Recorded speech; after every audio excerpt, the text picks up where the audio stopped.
Hi welcome back to my YouTube channel Keerthi vlogs. ಎಲ್ಲರೂ ಹೇಗಿದ್ದೀರಾ? ಚೆನ್ನಾಗಿದ್ದೀರಾ ಅನ್ಕೋತೀನಿ.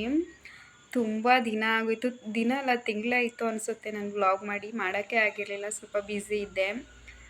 ಇನ್ನು ಮುಂದೆ ವೀಕ್ಲಿ ಒಂದು 3 ವೀಡಿಯೋಸ್ನಾದರೂ ಹಾಕೋಕ್ಕೆ ಟ್ರೈ ಮಾಡ್ತೀನಿ. ಇದು ವರಮಹಾಲಕ್ಷ್ಮಿ ಹಬ್ಬದ ಹಿಂದಿನ ದಿನ ಪ್ರಿಪ್ರೇಷನ್ ವ್ಲಾಗ್ ಆಗಿರುತ್ತೆ. ಹೇಗೆ ರೆಡಿ ಮಾಡ್ತೀವಿ, ಹೇಗೆ ತಯಾರಿ ಮಾಡ್ಕೊಳ್ತೀವಿ ಅಂತ. ಇದು ನಾನು ನಮ್ಮ ಮನೇಲಿ ಮೊದಲನೇ ವರ್ಷ ಮಾಡ್ತಾ ಇರೋದು. ಯಾವಾಗಲೂ ನಾವು ಮಾಡಿಲ್ಲ ಹಬ್ಬನ. ಇದು ವರಮಹಾಲಕ್ಷ್ಮಿ ಹಬ್ಬ. ನನಗೆ ತುಂಬ ಇಷ್ಟ ಇತ್ತು ವರಮಹಾಲಕ್ಷ್ಮಿ ಕೂರಿಸ್ಬೇಕು ನಮ್ಮ ಮನೇಲೂ, ಎಲ್ಲರನ್ನೂ ಕರಿಬೇಕು ಅಂತ ನನಗೆ ತುಂಬ ಆಸೆ. ನಮ್ಮ ಮನೇಲಿ ಎಲ್ಲರನ್ನೂ ಒಪ್ಪಿಸಿ ಈ ವರ್ಷ ಮಾಡ್ತಾಯಿದ್ದೀವಿ. ಮೊದಲನೇ ವರ್ಷ ನಮ್ಮದು ಇವತ್ತು, ಮೊದಲನೇ ವರ್ಷ ಈ ಹಬ್ಬ ನಾವು ಮಾಡ್ತಾಯಿರೋದು. ಎಲ್ಲರನ್ನೂ ಕೇಳಿಕೊಂಡು ಹೆಂಗೆ ಮಾಡಬೇಕು ಹೇಗೆ ಮಾಡಬೇಕು ಅಂದ್ಕೊಂಡು. ಈಗ ಟೈಮ್ ಆಲ್ರೆಡಿ 7:30 ಆಗಿದೆ. ಇನ್ನು ಒಂದೊಂದು ಸ್ವಲ್ಪ ಎಲ್ಲ ರೆಡಿಯಾಗಿದೆ, ಇನ್ನೂ ಮಾಡಬೇಕು. ಆಲ್ಮೋಸ್ಟ್ ಎಲ್ಲ ತಂದಿದ್ದೀನಿ. ಏನು ಮೈಸೂರು ಫುಲ್ಲು ಯಪ್ಪ ಕಾಲೇ ಹಾಕೋಕ್ಕಾಗಲ್ಲ ಗೊತ್ತಾ, ಅಷ್ಟೊಂದು ಗಜಿಬಿಜಿ ಥರ. ಹೆಂಗೋ ಎಲ್ಲ ಇವತ್ತು ತಗೊಂಡು ಬಂದುಬಿಟ್ಟೆ. ಮತ್ತು ಹೇಗೆ ರೆಡಿ ಮಾಡ್ತೀನಿ ನಾನು ವರಮಹಾಲಕ್ಷ್ಮಿಗೆ, ನಾನು ನನ್ನ ತಮ್ಮ ಸೇರ್ಕೊಂಡು ಮಾಡ್ತೀವಿ. ಹೆಂಗಿರುತ್ತೆ ಅಂತ ನೋಡಿ, ನೀವೂ ಖುಷಿಪಡಿ. ಈ ಪ್ಲೇಸಲ್ಲಿ ಇಡ್ತೀವಿ ವರಮಹಾಲಕ್ಷ್ಮಿನ. ಇಲ್ಲಿ ಇಡೋದು ಅಂದ್ಕೊಂಡಿದ್ದೀವಿ, ನೋಡೋದ ಹೇಗೆ ಬರುತ್ತೆ ಅಂತ. ಆ ಕೆಲಸ ಒಂದು ಕಡೆ ಆದರೆ ಅಡುಗೆ ಕೆಲಸ ಒಂದು ಕಡೆ. ನಮ್ಮಮ್ಮ ಬಟ್ಟೆ ಒಗಿತಾ ಇದ್ದಾರೆ. ಇವಾಗ ನಮ್ಮ ಅಜ್ಜಿಗೆ ಒಂದು ಜ್ಯೂಸ್ ಮಾಡಿಕೊಡ್ಬೇಕು, ಮತ್ತು ಹಾಲು ಕಾಯಿಸ್ಬೇಕು. ಅರ್ಜೆಂಟಿಗೆ ಏನಾದರೂ ಅಡುಗೆ ಅಂದರೆ ರೈಸ್ ಬಾತ್ ಮಾಡಿಬಿಟ್ಟು ಹಪ್ಪಳ ಹಾಕ್ಕೊಬಿಡೋದು ಅಷ್ಟೇ. ಪಾಪ ಅವರೊಬ್ಬರೇ ಎಷ್ಟಂತ ಕೆಲಸ ಮಾಡ್ತಾಯಿಲ್ವಾ. ಸೊ ನಾನೇ ಈಗ ರೈಸ್ ಬಾತಿಗೆ ಇಟ್ಬಿಟ್ಟು ಅದೊಂದು ಸ್ವಲ್ಪ ಪಾತ್ರೆ ನೋಡಿ ಈಗ ಉಜ್ಜೋಷ್ಟರಲ್ಲಿ ಅಷ್ಟೇ ಸಾಕಾಗೋಯ್ತು. ಅದು ಈ ಅದಂತೆ ಇದಂತೆ ಎಲ್ಲ ತೊಳೆದು ಆದರೂ ಒಂಥರ ಜ್ಯೂಸ್ ಅದರಲ್ಲೂ ಬೇಗಿದ್ದೀನಿ.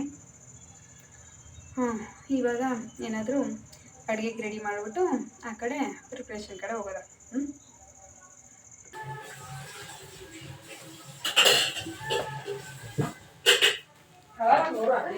ಮಮ್ಮಿ 2 ಕಾಯಲ್ಲಿ ಯಾವ ಕಾಯಿ ಆಗೋದು ನೋಡು.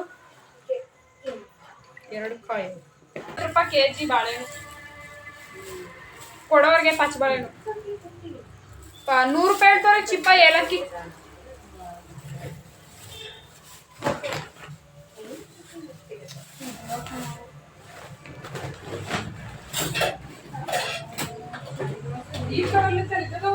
ಈ ಕವರಲ್ಲೇ ಇದ್ದಿದ್ದು.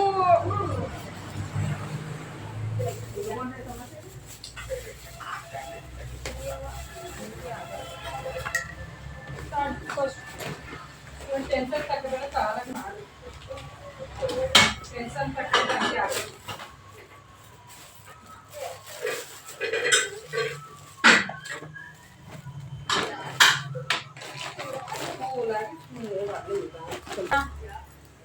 ಚೆನ್ನಾಗಿರ್ತದ ಅದೇನೋ.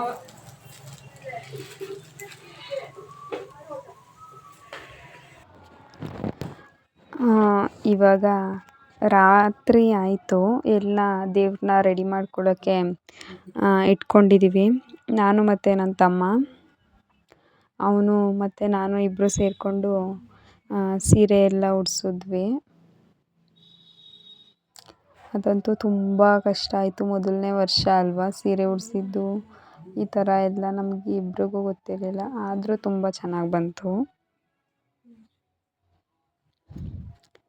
ಮತ್ತು ನೀವೆಲ್ಲರೂ ಹೇಳಿ, ನಿಮ್ಮ ಮನೇಲಿ ವರಮಹಾಲಕ್ಷ್ಮಿ ಹಬ್ಬ ಹೇಗಿತ್ತು ಅಂತ. ಎಷ್ಟು ಹೆಲ್ಪ್ ಮಾಡ್ದ ಅಂದರೆ ನನ್ನ ತಮ್ಮ ತುಂಬ ಹೆಲ್ಪ್ ಮಾಡ್ದ.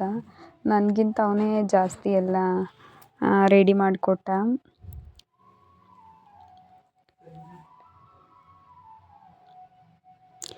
ಹಿಂಗೆ ಉಡ್ಸಿದ್ರೆ ಚೆನ್ನಾಗಿ ಕಾಣುತ್ತಾ, ಆ ಥರ ಉಡ್ಸಿದ್ರೆ ಚೆನ್ನಾಗಿ ಕಾಣುತ್ತಾ ಅಂತ ತುಂಬ ಟ್ರೈ ಮಾಡಿದ್ವಿ. ಈ ಕಡೆ ಉಡಿಸಿ ಆ ಕಡೆ ಉಡಿಸಿ ಹಿಂಗೆ ಅಂತ. ಆದರೆ ಜಾಸ್ತಿ ಏನು ಟೈಮ್ ತಗೊಳ್ಳಿಲ್ಲ, ಜಸ್ಟ್ ಒಂದು 10 ನಿಮಿಷ ಅದರೊಳಗಡೆ ಎಲ್ಲ ಉಡಿಸ್ಕೊಟ್ಬಿಟ್ಟ ಸೀರೆನ ಅವನೇ. ನಾನು ಬರೀ ಏನು ಜಸ್ಟು ಪಿನ್ ಹಾಕಿ ಇಟ್ಕೊಂಡಿದ್ದೆ ಅಷ್ಟೇ. ಅವನೇ ಎಲ್ಲ ರೆಡಿ ಮಾಡಿದ್ದು.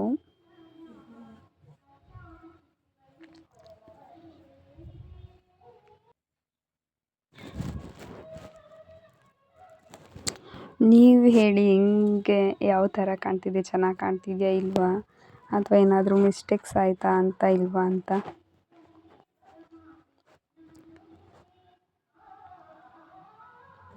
ನಾವಿನ್ನೂ ಕಲಶ ಅದು ಪೂಜೆ ಇರಲಿಲ್ಲ, ಇನ್ನೂ ಏನೋ ಅದರೊಳಗಡೆ ಸಾಮಾನಾಕಿ ಕಲಶ ಸ್ಥಾಪನೆ ಮಾಡಿರಲಿಲ್ಲ.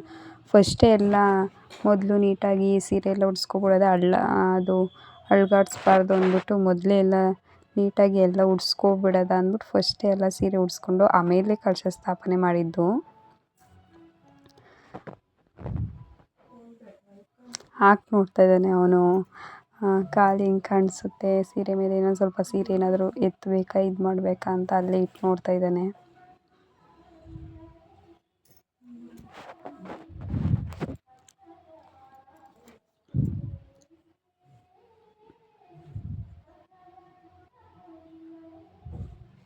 ನನಗಂತೂ ತುಂಬ ಖುಷಿಯಾಯಿತು ಈ ವರ್ಷ ವರಮಹಾಲಕ್ಷ್ಮಿ ಹಬ್ಬ ಮಾಡಿದ್ದು. ಎಷ್ಟು ಅಂದರೆ ಹೇಳೋಕ್ಕಾಗ್ದಿರ ಎಷ್ಟು. ಎಲ್ಲರೂ ಅರ್ಶಿನ ಕುಂಕುಮಕ್ಕೆ ಬರ್ತಾರೆ, ಅರ್ಶಿನ ಕುಂಕುಮ ತಗೊಂಡು ಪ್ರಸಾದ ತಿಂದ್ಕೊಂಡು ಎಲ್ಲರೂ ಹೋಗ್ತಾರೆ. ತುಂಬ ಖುಷಿಯಾಯಿತು. ನಾನು ಮೊದಲೆಲ್ಲ ಅಂದ್ಕೋದೆ ವರಮಹಾಲಕ್ಷ್ಮಿ ಏನು ದೇವ್ರು ಕೂರಿಸ್ತಾರೆ, ಅರ್ಶಿನ ಕುಂಕುಮ ಕರೀತಾರೆ ಅಷ್ಟೇ ಅಂದ್ಕೊಬಿಟ್ಟಿದ್ದೆ. ಆದರೆ ಅದ್ರ ಹಿಂದಿನ ಪರಿಶ್ರಮ ಇರುತ್ತಲ್ಲ, ಅದಂತೂ ಹೇಳೋಕ್ಕೆ ಹೋಗ್ಬೇಡಿ ಬಿಡಿ. ಎಲ್ಲ ತೊಗೊಬರ್ಬೇಕು, ಎಲ್ಲ ಮಾಡಬೇಕು, ಅದು ಎಲ್ಲ ಏನು ಕಷ್ಟದಿಂದ ಮಾಡಲ್ಲ ಯಾರು, ಎಲ್ಲ ಪ್ರೀತಿಯಿಂದ ದೇವರಿಗೋಸ್ಕರನೇ ಮಾಡೋದಲ್ವಾ. ಇವಾಗ ಕೈ ಫಿಕ್ಸ್ ಮಾಡ್ತಾಯಿದ್ದಾನೆ. ಅವನಿಗಂತೂ ನನ್ನ ಜೊತೆ ಆಡಿ ಆಡಿ ಸಾಕಾಗೋಯ್ತೆ. ಅವ್ನು ರೆಡಿ ಮಾಡಿದ್ದು ನಾನು ಹಿಂಗೆ ಮಡಗು ಹಂಗೆ ಮಡಗು ಅಂತೆ ಹುಚ್ಚಿಡಿಸ್ಬಿಡ್ತಿದ್ದೆ ಅವನಿಗೆ ನಾನು.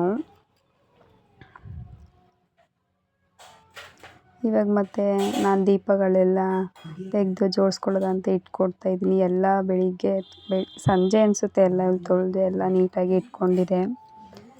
ಎಲ್ಲ ದೀಪ ಅಂದರೆ ಸಪ್ರೇಟ್ ಇರ್ತಾವೆ, ಅದೆಲ್ಲ ಫಿಕ್ಸ್ ಮಾಡಿಕೊಂಡು ಇಟ್ಕೊಳ್ಳೋದ ಸೈಡಿಗೆ ಅಂದ್ಬಿಟ್ಟು ಇಟ್ಕೊಳ್ತಾಯಿದ್ದೀನಿ.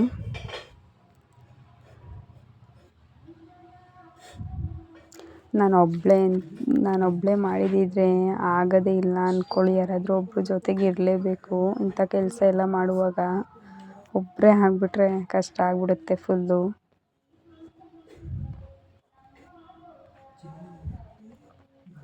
ನಾನು ಅವನು ವಟ ಅಂದ್ಕೊಂಡು ಮಾತಾಡಿಕೊಂಡು ನಮ್ಮಮ್ಮ ನಮ್ಮ ಅಜ್ಜಿಗೆ ನಿದ್ದೆ ಕೊಡ್ದೇನೆ ಮಾತಾಡಿಕೊಂಡು ಮಾಡ್ತಾಯಿದ್ವಿ. ಚೆನ್ನಾಗಿತ್ತು ಈ ವರ್ಷ.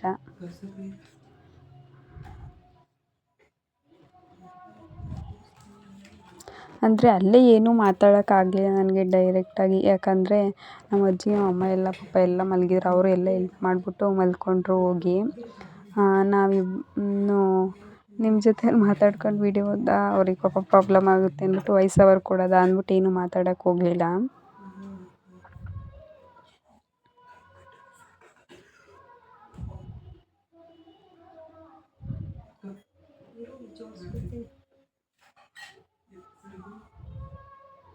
ನನ್ನ ತನ್ಮಯ್ಯ ಸಿರ್ಗೆ ಹಾಕಿವಲ್ಲ ಚಿನ್ನು, ಇನ್ನೂ ಈ ಕಡೆಗೆ ಆ ಕಡೆಗೆ ಅಂತ ಕೇಳ್ತಾನೆ. ಇವು ಹಾಕೋದ ಟೆನ್ಷನ್ ತಗೊಬಂದು ನಿಧಾನಕ್ಕೆ ಮಾಡೋದ ಅಂತ ನಾನು ಹೇಳ್ತಿದ್ದೀನಿ. ಅವ್ನು ಸೆರಗೂ ಹಾಕಿಲ್ಲ ಅಂತ ಹೇಳ್ಬಿಟ್ಟು ನಗ್ತಾ ಇದ್ದಾನೆ.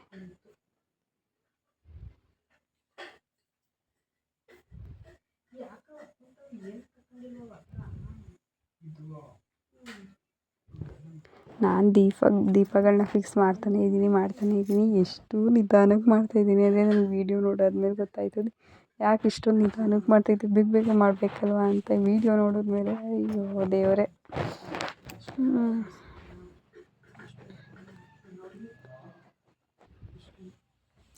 ನನಗಂತೂ ನಮ್ಮ ಮನೆ ದೇವರು ತುಂಬ ಇಷ್ಟ ಆಯಿತು. ಏನೋ ಒಂಥರ ದೇವರೇ ಇದು ಬಂದು ಕೂತಿರೋ ಥರ ಅಂತ ಅನ್ನಿಸ್ತಿತ್ತು. ನನಗಂತೂ ತುಂಬ ಖುಷಿಯಾಯಿತು. ದೇವ್ರು ನೋಡ್ತಾನೇ ಕೂತ್ಕೊಬಿಡೋದಾ ಅನ್ನಿಸ್ತಿತ್ತು ನನಗಂತೂ. ಅಷ್ಟು ಕಳಕಳಿಯಾಗಿ ಏನೋ ಒಂಥರ ಮನಸ್ಸಿಗೆ ಸಾರ್ಥಕ ಅಂತ ಅನಿಸ್ಬಿಡ್ತು ಲಾಸ್ಟಲ್ಲಿ ಕೊನೆಗೆ ಫೈನಲ್ ಆಗಿ ನೋಡಿದಾಗ.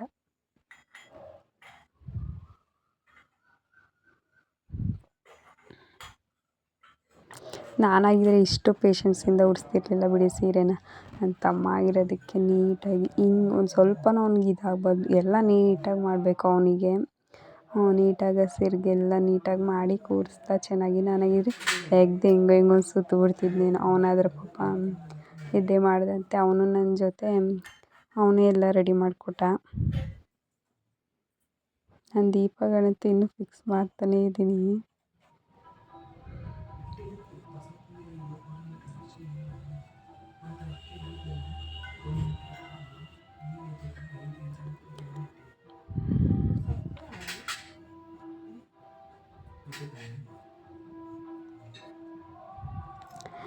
ನೀವು ಮುಂದೆ ಇನ್ನೂ ನನಗೆ ಚೆನ್ನಾಗಿ ಸಪೋರ್ಟ್ ಮಾಡಿ ನಾನು ಇನ್ನು ಮುಂದೆ ಇನ್ನೂ ಚೆನ್ನಾಗಿ ವೀಡಿಯೋ ಮಾಡ್ಕೊತಾ ಹೋಗ್ತೀನಿ.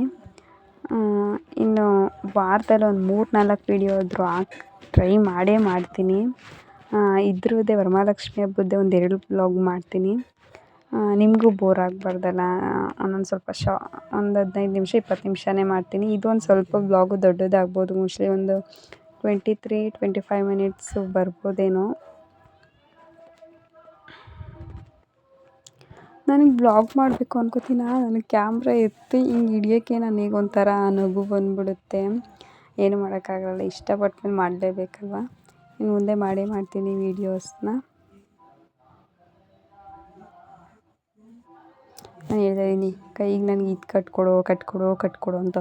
ಅವನಂತೂ ತಲೆ ಕೆಡ್ಸ್ಕೊತೀನಿ, ಇರು ಕಟ್ಕೊಡ್ತೀನಿ, ಕಳಶ ಸ್ಥಾಪನೆ ಮಾಡಿ ಇದು ಮಾಡುವ ಕಟ್ಕೊಡ್ತೀನಿ ಇರು ಅಂತ ಹುಚ್ಚಿಡಿಸ್ಬಿಟ್ಟ ನನಗೆ.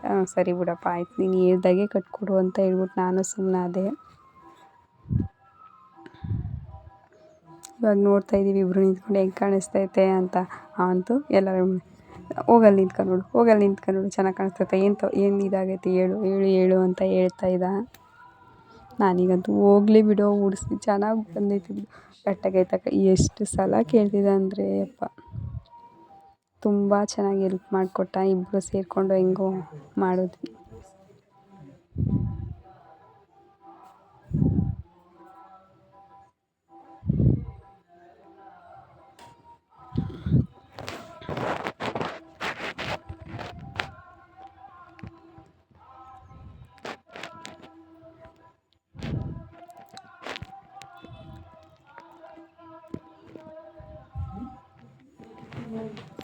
ಆಮೇಲೆ ಇಬ್ಬರು ಇನ್ನೇನೋ ಕಳಶ ಸ್ಥಾಪನೆ ಮಾಡೋಕ್ಕೆ ರೆಡಿ ಮಾಡ್ಕೊಳ್ತಾ ಇದ್ದೀವಿ.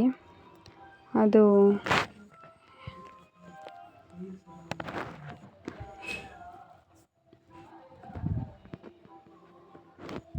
ಇನ್ನೂ ಸಮಾಧಾನಿದೆ, ಇಲ್ಲಿ ಸರಿ ಇಲ್ಲ ಚಿನ್ನು ಅಲ್ಲಿ ಸರಿ ಇಲ್ಲ ಚಿನ್ನು ಅಂದ್ಬಿಟ್ಟು ನನಗೆ ಹೇಳ್ತಿದ್ದ.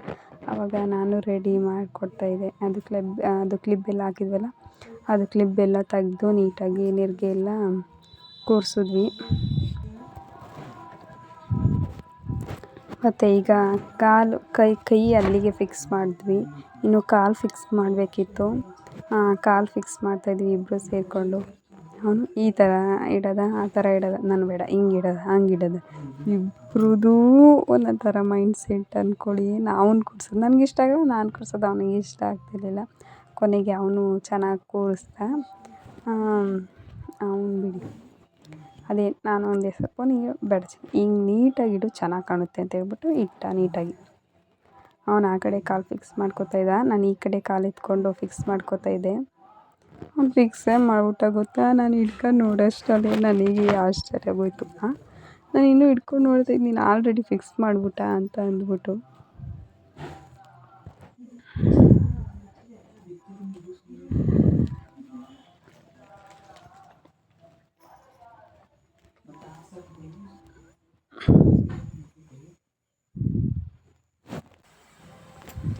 ಅವನೇನೋ ಒಂದು ಕಾಲು ನೀಟಾಗಿ ಫಿಕ್ಸ್ ಮಾಡಿಬಿಟ್ನ, ನಾನು ಈ ಕಡೆ ಫಿಕ್ಸೇ ಮಾಡಲಿಲ್ಲ.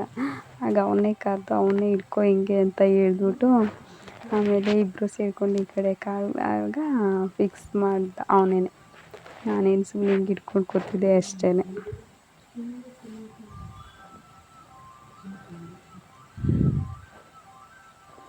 ನೀವು ಹೇಳ್ರಿ ನಿಮ್ಗೆ ಯಾವ ಥರ ವೀಡಿಯೋಸ್ ಬೇಕು ಅಂತ ಹೇಳಿ ಕಮೆಂಟ್ ಮಾಡಿ, ಆ ಥರ ವೀಡಿಯೋಸ್ ಮಾಡೋಕ್ಕೆ ಟ್ರೈ ಮಾಡ್ತೀನಿ.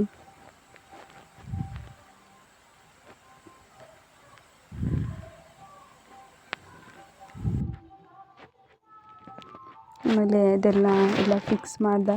ಆಮೇಲೆ ನೋಡ್ತಿದ್ದೀನಿ ವೀಡಿಯೋನೇ ಕಟ್ಟಾಗ್ಬಿಟ್ಟಿದೆ. ಅದು ಒಡವೆ ಹಾಕಿದ್ದು ಮುಖವಾಡ ಇದೆಲ್ಲ ಮಾಡಿದ್ದು ಅದು ಯಾವಾಗ ಕಟ್ಟಾಯಿತು ಅಂತಲೇ ಗೊತ್ತಾಗಲಿಲ್ಲ. ಎಲ್ಲೋ ಆಫ್ ಆಗಿಬಿಟ್ಟಿತ್ತ ಏನು ಅಂತ.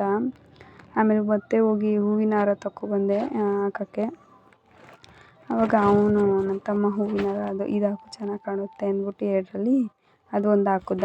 ಅದು ಇನ್ನೊಂದು ಇದೆಯಲ್ಲ ಅದನ್ನ ಸಂಜೆ ಹೆಗ್ಲ ಮೇಲೆ ಆ ಕಡೆಯಿಂದ ಬಿಡೋದ ಅಂದ್ಬಿಟ್ಟು ನಾನು ಸುಮ್ಮನಾಗ್ಬಿಟ್ಟು ಅದನ್ನ ಹಂಗೆ ಇಟ್ಕೊಂಡೆ.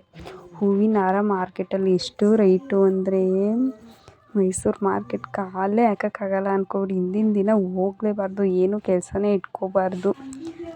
ನಾವು ಏನಪ್ಪ ನಡ್ಕೊಂಡು ಹೋಗೋದು ಬಿಟ್ಟು ಅವರೇ ತಳ್ಕೊಂಡು ನಾವು ಎಲ್ಲಿಗೆ ಹೋಗ್ಬೇಕು ಅಲ್ಲೇ ಬಿಟ್ಬಿಡ್ತಾರೆ ಅಂದ್ಕೊಳ್ಳಿ.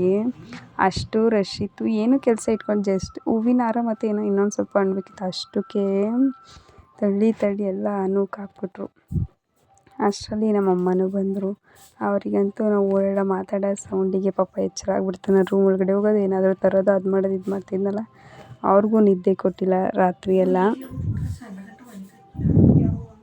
ಆಮೇಲೆ ಹೆಂಗೆ ಕಾಣಿಸ್ತೈತೆ ಅಂತ ಅವರು ಬಂದು ಹೇಳ್ತಾಯಿದ್ರು. ಆಮೇಲೆ ಹೇಳ್ತಾಯಿದ್ದಾರೆ, ಸ್ವಲ್ಪ ಕೆಳಗಡೆ ಐತಲ್ವ, ಏನಾದರೂ ಕೆಳಗಡೆ ಇಟ್ಟು ಮೂಟೆ ಅದು ಇದು ಏನಪ್ಪ ಏನಾದರೂ ಕೆಳಗಡೆ ಒಂದು ಸ್ವಲ್ಪ ಇಟ್ಟಾಕಬೇಕಿತ್ತಲ್ವ ಅಂತ ಎಲ್ಲ ಹೇಳ್ತಾಯಿದ್ರು. ನಾನು ಏನು ಬೇಡಮ್ಮ, ಹಿಂಗೆ ಚೆನ್ನಾಗಿ ಕಾಣ್ತೈತೆ, ಇಷ್ಟೇ ಸಾಕಾಯಿತು, ಏನು ಬೇಡ ಅಂತ ಹೇಳಿದ್ದು. ಅವ್ರು ಇಲ್ಲ ಏನಾದರೂ ಕಲ್ಲು ಅವ್ರಿಗೆ ಗೊತ್ತಿಲ್ಲ ಆ ಕಳಶ ಜರಿಸ್ಬಾರ್ದು ಅಂತ.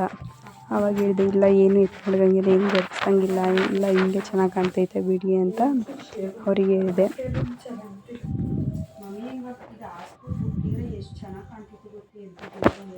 ನಾನು ಒಂದು ವಸ್ತುನ ಒಂದೊಂದು ಕಡೆ ಇಟ್ಬಿಟ್ರೆ ನನಗೆ ಹುಡ್ಕೋದು ಕಷ್ಟ, ನಾನು ಮಡಗಿರೋದು ಆ ಥರ. ಅದೆಲ್ಲೆಲ್ಲೋ ಏನೇನೋ ಹಾಕ್ಬಿಡ್ತೀನ, ಅದು ಕೊಡು ಇದು ಕೊಡು ಅಂತ ಕೇಳ್ತಾಯಿದ್ದೆ.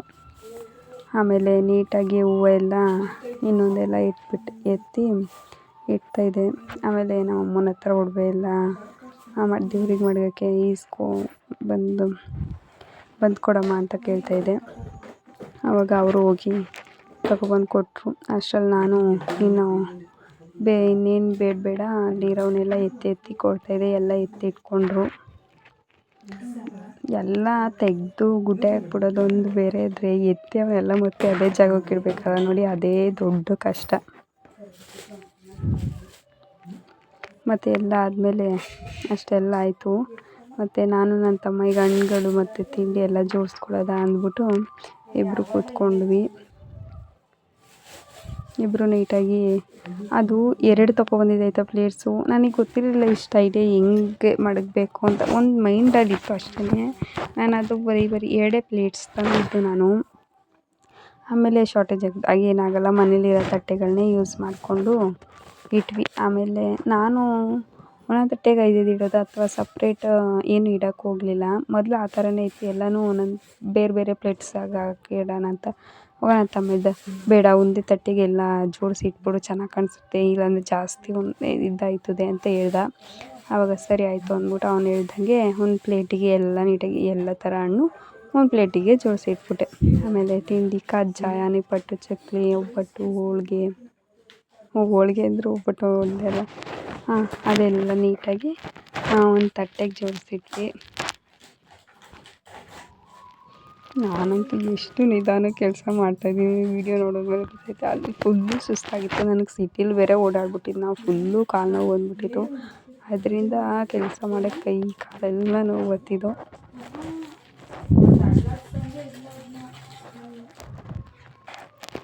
ಇಬ್ಬರು ನೀಟಾಗಿ ಎಲ್ಲ ಜೋಡಿಸ್ಕೊತಾ ಇದ್ದೀವಿ. ಒಂದೊಂದು ತಟ್ಟೆಗೆ ಏನೇನು ಹಾಕ್ಕೋಬೇಕು, ಹೆಂಗೆ ಇಡೋದು, ಯಾವ ಥರ ಇದು ಮಾಡೋದು ಅಂತ ಹೇಳ್ಬಿಟ್ಟು.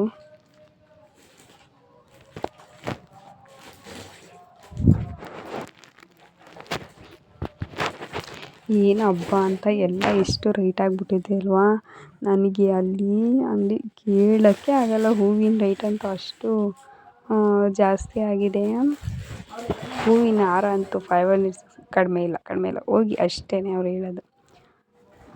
ಆದರೂ ಅವ್ರು ಎಷ್ಟೇ ರೇಟ್ ಹೇಳಿದ್ರು ನಾನು ತಗೊಂಡು ಮಾಡಲೇಬೇಕಲ್ವ. ನಿಮ್ಗೆ ಯಾರಾದರೂ ಒಂದು ಟಿಪ್ ಹೇಳೋದಂದರೆ, ಹಿಂದಿನ ದಿನ ಮಾರ್ಕೆಟ್ ಅಥವಾ ಏನು ಕೆಲಸನೇ ಇಟ್ಕೋಬೇಡಿ, ಒಂದಿನ ಮುಂಚೆನೇ ತೆಗ್ದು ಇಟ್ಕೊಬಿಡಿ. ಎಷ್ಟು ರಶ್ ಆಯಿತು ಅಂತ ನನಗೆ ಗೊತ್ತೇ ಇರಲಿಲ್ಲ, ಈ ಥರ ಎಲ್ಲ ಇಷ್ಟೆಲ್ಲ ರಶ್ ಇರುತ್ತೆ ಅಂತ ಅಂದ್ಬಿಟ್ಟು.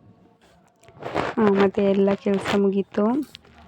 ಇವಾಗ ನೆಲ ಸ್ವಲ್ಪ ಎಲ್ಲ ಬಟ್ಟೆಲ್ಲ ಹಂಗೆ ಎಲ್ಲ ಚೀಟ್ಕೊತಾ ಇದ್ದೀನಿ ಒರೆಸ್ಕೊಂಡು. ಆಗ ಮ್ಯಾಟ್ ಹಾಕ್ಬಿಟ್ಟು ಕೆಳಗಡೆ ಹೊಸದು ಪ್ಲೇಟ್ಸ್ ಎಲ್ಲ ಇಬ್ಬರು ಜೋಡಿಸ್ಬಿಡೋದು ಅದ್ರ ಮೇಲೆ ಅಂದ್ಬಿಟ್ಟು ಪ್ಲೇಟ್ಸ್ ಎಲ್ಲ ಎತ್ಕೊಂಡು ಇಬ್ಬರು ಜೋಡಿಸ್ಕೊತಾ ಇದ್ವಿ. ಫಸ್ಟು ದೀಪ ಇಟ್ವಿ. ಅದು ದೊಡ್ಡದು ಸ್ವಲ್ಪ ಅಲ್ಲಿ ಇಡೋದ ಅಂದ್ಬಿಟ್ಟು ಮುಂದಗಡೆ ಅಲ್ಲೇ ಇಟ್ವಿ, ದೀಪ ಚೆನ್ನಾಗಿ ಕಾಣಿಸುತ್ತೆ ಅಂತ ಹೇಳಿ. ಆಮೇಲೆ ಎಲ್ಲ ಥರ ಎಲ್ಲ ತಟ್ಟೆಗಳೆಲ್ಲ ಅಲ್ಲೇ ಜೋಡಿಸಿಟ್ವಿ. ಆಮೇಲೆ ಇದು ಬಾಳೆದು ಇದು ಬರುತ್ತಲ್ಲ, ಇದು ನಮ್ಮ ಮನೆ ಹತ್ರ ನಾವು ಬೆಳೆದಿರೋದೇನೆ. ಮಾರ್ಕೆಟಲ್ಲಿ ಎಲ್ಲೋ ತರಕ್ಕೆ ಹೋಗಿ ನಾವೇ ನಮ್ಮ ಮನೆ ತವೇ ಹಾಕಿದ್ದು ಅದನ್ನೇ ಕಟ್ ಮಾಡ್ಕೊಬಂದು ಇಟ್ಟಿದ್ವಿ. ಆಮೇಲೆ ಮತ್ತೆ ನಂದಿರುತ್ತಲ್ಲ ಕ್ಲೀನಿಂಗ್, ಅದು ಎತ್ಮಡ್ಗೋದು ಕವರ್ಗಳು ಎಷ್ಟೊಂದು ಕೇಳಿ ಕವರ್ಗಳನ್ನೇ ಇದು ಮಾಡ್ಬೋಯ್ತು. ಹಾಗೆಲ್ಲ ಕವರ್ನ ನೀಟಾಗಿ ಒಂದು ಕಡೆ ಎಲ್ಲ ಇಡ್ತಾಯಿದ್ದೆ. ಎಲ್ಲ ಕ್ಲೀನ್ ಮಾಡ್ಕೊಬಿಟ್ರೆ ಇನ್ನು ಸ್ನಾನ ಮಾಡ್ಕೊಬಂದು ಪೂಜೆ ಮಾಡೋದು ಅಷ್ಟೇ ಬಾಕಿ.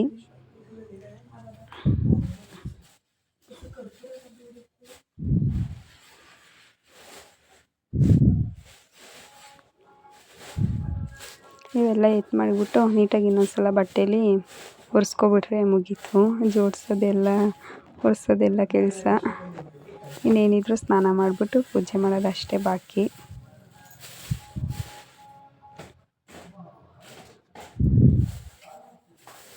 ಇದೆಲ್ಲ ಮಡಗಬೇಕಂದ್ರೆ ನನಗೆ ಎಷ್ಟು ಇದಾಯ್ತಿತ್ತು ಅಂದರೆ, ಅಯ್ಯೋ ಯಪ್ಪ ಇಷ್ಟೊಂದು ಗುಡ್ಡೆ ಹಾಕ್ಬಿಟ್ಟಿದ್ದೀನ, ಇಷ್ಟೊಂದು ಕಸ ಅಂದ್ಕೊಂಡಿದ್ದೀನ ಅಂತ ನನಗೆ ಅನ್ನಿಸ್ತಿತ್ತು. ಮತ್ತು ನನ್ನ ತಮ್ಮ ದೀಪಕ್ಕೆ ಬತ್ತಿ ಹಾಕು ಅಂತ ಹೇಳ್ತಾಯಿದ್ದ. ದೀಪದ್ದು ಬತ್ತಿ ಎಲ್ಲ ಎತ್ಕೊಂಡು ಕಟ್ ಮಾಡಿಕೊಟ್ಟ ಅವನ್ನ. ಆಮೇಲೆ ಆ ಕಡೆ ಅವನು ಹಾಕ್ದೆ, ಈ ಕಡೆ ನಾನು ಹಾಕ್ದೆ. ಆಮೇಲೆ ಹೂವು ಸುತ್ತು ದೀಪಕ್ಕೆ ಅಂತ ಹೇಳ್ದ. ಆವಾಗ ದೀಪಕ್ಕೆಲ್ಲ ಹೂವು ಸುತ್ತಿ ಇದು ಮಾಡಿದ್ರು. ನನಗೆ ಐಡಿಯಾ ಇರಲಿಲ್ಲ ಹಂಗೆಲ್ಲ ಸುತ್ತಬೇಕು ಮಾಡಬೇಕು ಅಂತ. ಅವನು ಹೇಳ್ದ ನೆನಪಾಯ್ತು. ಆವಾಗ ಕೆಳಗಡೆ ದೀಪಕ್ಕೆ ಹಾಕಲಿಲ್ಲ, ಕೆಳಗಡೆ ದೀಪ ಸ್ವಲ್ಪ ಇತ್ತಲ್ಲ ಅದಕ್ಕೆ ರೋಸ್ ಇಟ್ಬಿಟ್ಟು ಅಲ್ಲಿ ದೊಡ್ಡ ದೀಪಕ್ಕೆ ಈ ಥರ ಹೂವು ಸುತ್ತಿಬಿಟ್ವಿ. ಚೆನ್ನಾಗಿ ಕಾಣ್ತಿತ್ತು.